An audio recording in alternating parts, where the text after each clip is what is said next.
कभी कभी सबसे मासूम खिलौनों में भी ऐसा रहस्य छुपा होता है जो इंसान की जिंदगी बदल कर रख देता है।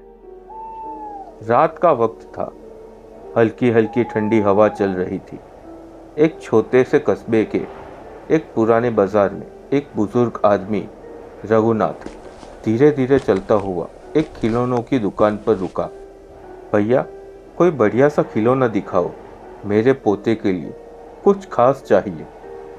दुकानदार मुस्कुराया और बोला, साहब, एक चीज़ है, बहुत पुरानी पर बहुत अनोखी।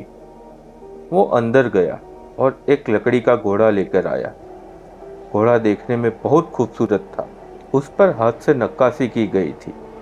आंखों में काले पत्थर जड़े गए थे और लकड़ी में जैसे कोई पुराना इतिहास सांस ले रहा हो। रघुनाथ उस घोड़े को देखकर बोला, बिल्कुल वही चीज है जो मेरे पोते को पसंद आएगी। दुकानदार ने जरा धीमी आवाज में कहा, बस एक बात है साहब, ये घोड़ा बहुत पुराना है। किसी पुराने गांव के मंदिर के पास पेड़ से बना है। सब कहते हैं उस पेड़ में कुछ अजीब बात थी। रघुनाथ ने हंसते हुए बात को नजरअंदाज किया। अरे भैया, ये कहानी है। ये बच्चों को डराने वाली कहानियां हैं। उसने बिना ज्यादा सोचे वो घोड़ा खरीद लिया और अपनी साइकिल पर रखकर घर ले आया। अगली सुबह रघुनाथ जी के पोते आरव का जन्मदिन था। जब दादा ने उसे लकड़ी का घोड़ा दिखाया तो उसकी आंखों में चमक आ गई। आरव ने दादाजी से पूछा, दादाजी, ये मेरा है? तब रघुनाथ जी ने प्यार से आरव के सर पे हाथ फिराते हुए कहा, हाँ बेटा, ये तेरा तोहफा है। आरव दिन भर उस घोड़े पर बैठकर झूलता रहा। घोड़ा जमीन पर झूलने वाला था, आगे पीछे धीरे धीरे हिलता हुआ। रात को जब सब सो गए, आरव अपने कमरे में उस घोड़े से बात कर रहा था। तू मेरा सबसे अच्छा दोस्त बनेगा ना? आरव खिलखिला के हंस पड़ा। धीमे धीमे घर में अजीब बातें होने लगी। रात को लकड़ी के घोड़े के आसपास खुरों की हल्की आवाज आने लगी। दादी जब रसोई में होती तो उन्हें लगता जैसे कोई पीछे खड़ा है, लेकिन पीछे कुछ नहीं होता। एक रात रघुनाथ जी पानी पीने उठे तो उसने देखा आरव गहरी नींद में है, लेकिन घोड़ा धीरे धीरे अपने आप हिल रहा था। रघुनाथ जी ने सोचा शायद हवा होगी। उस वक्त खिड़कियां बंद थी। अगले दिन रघुनाथ जी उस दुकान पर वापस गए और उन्होंने दुकानदार से पूछा, भैया, उस घोड़े की लकड़ी किस पेड़ से बनी थी? दुकानदार थोड़ा हिचकिचाया और बोला, साहब, वो घोड़ा एक बरगद के पेड़ की लकड़ी से बना है। उस पेड़ को सालों पहले काटा गया था, क्योंकि गांव में कहा जाता था कि उसमें एक औरत की आत्मा बसती है। वो पेड़ काटने के बाद कई लोग मर गए थे और वो लकड़ी गांव से दूर भिजवा दी गई थी। रघुनाथ जी के चेहरे का रंग उड़ गया। उनको अब वो मजाक वाली कहानी सच लगने लगी। आरव अब ज्यादा वक्त अपने कमरे में ही बिताने लगा। वो घोड़े से ऐसे बात करता जैसे कोई सच में वहां हो। दादाजी, वो आज मुझे हंसी। उसने कहा वो मेरे साथ रहेगी। दादा चौंक गए। कौन हंसी बेटा? घोड़ा। आरव मुस्कुराया और वहां से चला गया। धीरे धीरे आरव के चेहरे पर एक अजीब सी थकान और काली लकीरें दिखने लगी। वो ज्यादा देर तक जागता, कम बोलता और जब कोई घोड़े को छूता तो उसे बहुत तेज गुस्सा आ जाता। एक रात रघुनाथ जी ने धीरे से कमरे के बाहर झांका। आरव घोड़े के सामने जमीन पर बैठा था और धीरे धीरे कुछ बड़बड़ा रहा था।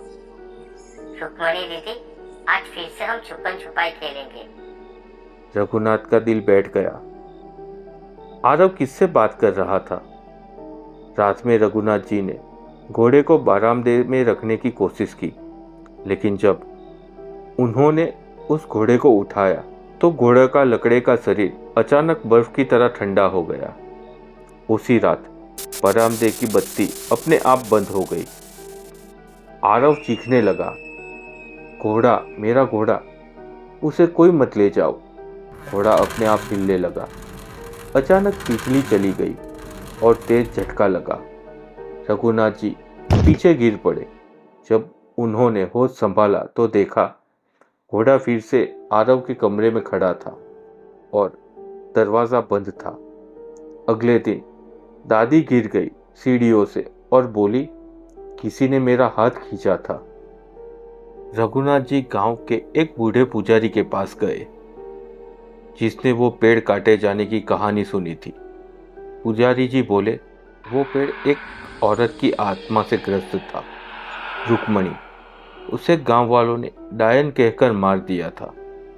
पेड़ में उसकी आत्मा बस गई थी।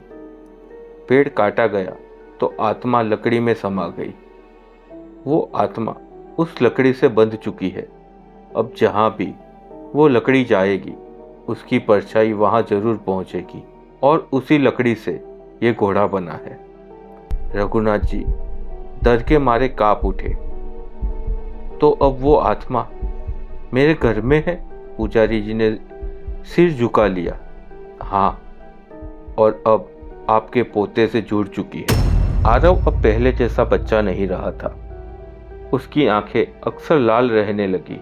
वो रात को उठकर घोड़े पर झूलता और अजीब से गाने गाता। रुक्मणी दीदी आएगी, सबको साथ ले जाएगी।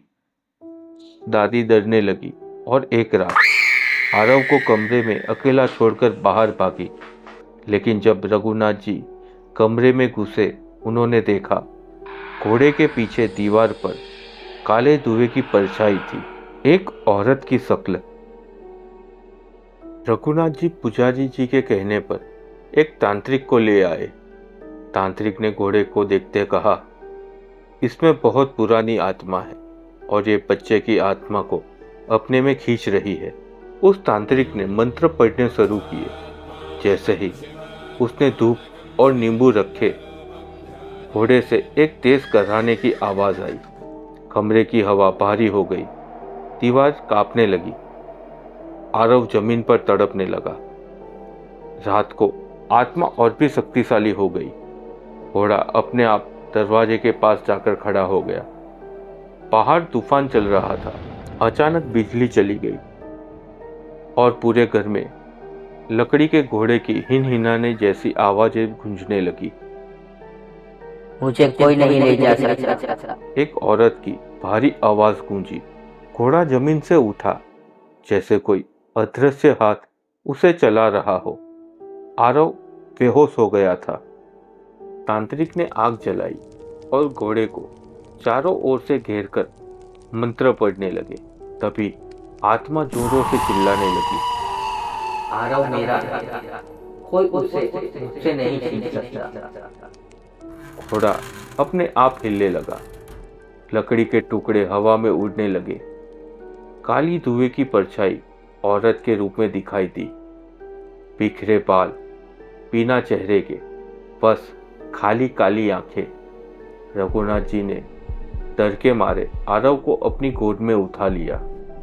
तांत्रिक ने मंत्र का आखिरी चरण पूरा किया। घोड़ा जोर से हिनहिनाया और आग में फट पड़ा। सुबह सब कुछ शांत था। घर में राख के सिवा कुछ नहीं बचा था। घोड़ा जल चुका था, लेकिन आरव अब भी होश में नहीं आ रहा था। डॉक्टर ने कहा, बच्चा मानसिक सदमे में है। रघुनाथ जी के चेहरे पर गहरी झुर्रियां और पछतावा था। वो बस इतना जानते थे कि वो आत्मा चली तो गई, लेकिन एक हिस्सा आरव के अंदर रह गया है। कई हफ्तों के बाद आरव अपने कमरे में अकेला बैठा था। दादाजी ने उसे एक किताब दी और बाहर चले गए। आरव ने धीरे से फुसफुसाया, दीदी, अब हम कहाँ खेलेंगे? कमरे में कोई आवाज नहीं थी, लेकिन खिड़की के पास जली राख में एक लकड़ी का छोटा टुकड़ा पड़ा था, जो धीरे धीरे खुद ब खुद हिलने लगा। कभी कभी कोई चीज जल जाने से आत्मा नहीं जाती, बस जगह बदल देती है। तो यहाँ खत्म होती है ये कहानी। तो आपको कहानी कैसी लगी ये हमें कमेंट में बताएं और कहानी को लाइक करें, चैनल को सब्सक्राइब करें और हाँ, अपना ध्यान रखें क्योंकि कुछ कहानियाँ सिर्फ कहानियाँ नहीं होती।